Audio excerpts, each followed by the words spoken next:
What's up, statue dudes? We're coming at you from the couch again.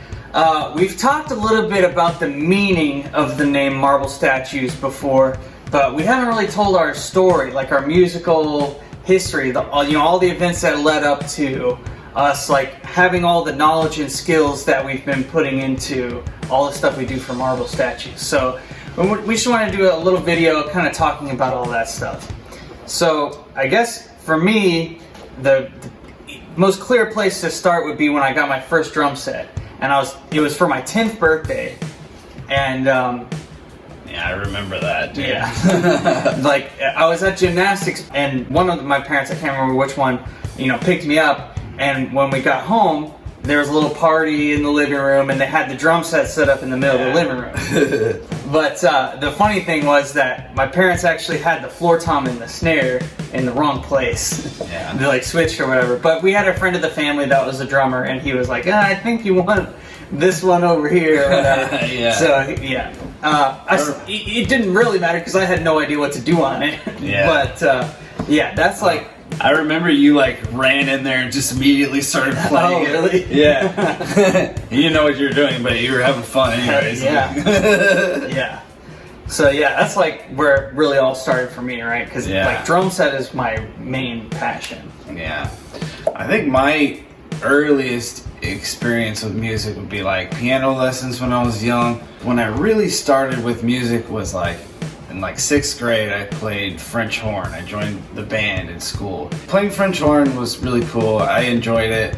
Up until about like right before high school, I picked up the guitar because somewhere in that time I also got like really interested in like rock music. I was always the most interested in like learning how to write music. Mm-hmm. And that even like ties into a philosophy that I read when I started playing guitar, like at the very beginning. Is like there's a lot of great guitarists out there, but there's not a lot of great songwriters. So that was part of the whole thing for me. I guess the next big point for me was in 8th grade, the band at school was playing a Mannheim Steamroller song for the Christmas concert. It was God Rest You Merry Gentlemen, and they needed somebody to play drum set for it. That was like the first time I got to play drum set, and they like really made a feature out of it. They put me like right in front of the band, like on the stage and everything. That's cool. And that was like huge for me. I was like 8th grade, like I said, so I was 14. Yeah, dude. That was a huge experience for me, and that was like the first time, like I said, where I played drum set in front of people, and it felt awesome. So it was really not until like after high school for me that I started playing in like bands. I wrote a couple songs on my own and stuff like that, but it would take me like years to write a song.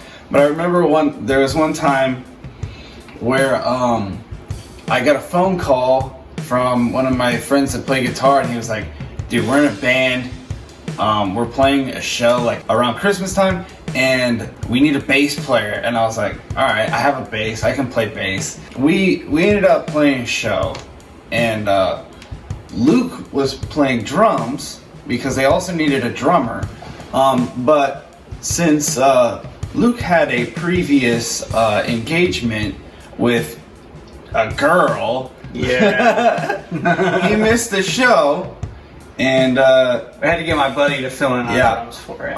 Our friend did us a solid, and he filled in for drums.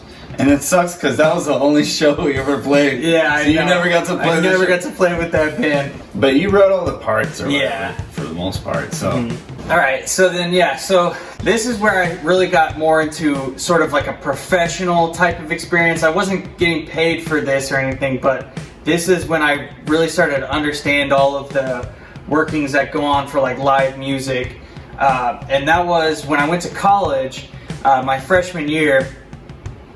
The college that I went to puts on a production by the freshmen that the freshmen basically get together and organize. Some of the upperclassmen would like kind of lead, but the freshmen played, all the songs, and I was in the band obviously, but in front of the band there was like a dance that the freshmen would do, and they would basically like rewrite the lyrics to like popular songs and do a dance to it, right? Yeah. And So I had to learn a bunch of popular songs. One of the songs we had to learn for one of those medleys was the Kesha song that was really popular at the time, which is TikTok. Oh, yeah. And I had always been like, oh, this song is lame or whatever. But when we played it, and I was like watching the kids that were dancing, like they were enjoying themselves so much. Even like when it was just us playing it, you know, like, and it was just like drummer, guitarist, keyboardist, and bassist or whatever. So it wasn't like the actual song is. Yeah. And so like there was something that really clicked with me then. People find themselves in music. It's not about the artist, or, you know what I mean? Yeah. It's not about like how good you are as an artist or a performer or anything. It's about whether people can find themselves in the music that you're playing. Yeah. And that changed my whole perspective on music. Because before that, you know, being a musician, you look up to certain musicians because, oh, they're so great at music. So like I said, that was a big perspective shift for me. And it was a lesson I learned over and over again as my music career in college went on. After my first year of college, you came up to the same college, and then we both got involved in like the big musical productions that the school put on. Yeah. So one of them was a band that toured during the summer and went around to high school camps and stuff to basically promote the school. And we would play like popular, you know, pop songs of the day. He would fill in on that band sometimes. But the other band was the school's like biggest production. The university's like biggest production every year, where they have like a lot of the students put together this whole big thing where there's like singing and dancing, and so there's a band for it because there's songs where like there's like solo pieces basically. So we had to learn a lot of one year was like Disney themed, so we learned a lot of Disney songs. But yeah, it was very interesting to try to figure out how to translate some of those like more Disney songs into like a rock band setup with like drums and guitar and bass, keyboard. But that was fun. It was a lot of fun. The next year was like decades, so it was just like hit songs throughout the, you know, the decades or whatever. So that was pretty easy because it was already mostly rock songs. Right. The thing that we were doing right before Marble Statues was a project called BrotherCom. It's just us two, but it's more like if you think our stuff sounds 80s now, this stuff was real 80s. It was real 80s. One of the songs we did as BrotherCom was probably one of our most successful things we've ever released. Yeah, it still has the most listens of anything we've ever released. But we'll get caught up to it. Well, yeah, we're gonna catch up to it. The song's called Hegemony. If you want to go listen to it.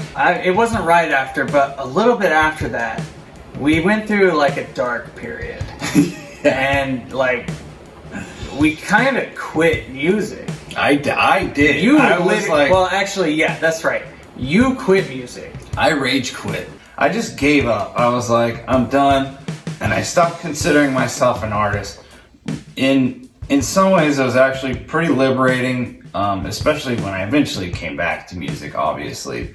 But during the meantime, he started working on just a solo album by himself. It ended up turning into like a 6-song EP that we released under Dude in a Drum. It's called Dude in a Drum Standing on Turtles. It's on Spotify. It's on Spotify. It's on our YouTube channel. It's anywhere you stream music. But the last song on the EP was called Marble Statues. Yeah. The lyrics of the song and kind of like the meaning behind it and the philosophy. Yeah. It all, like, we were trying to find our band name for this project. We were working on our first single for like 2 months. We made a music video and everything, but we didn't know what we were going to call ourselves yet. So we were thinking about that EP one night, and we were like, dude, Marble Statues. Yeah. Because it was like the perfect thing. But yeah, I mean, that's pretty much everything that led up to Marble Statues. You know, like all the different places we picked up skills or philosophies and perspectives.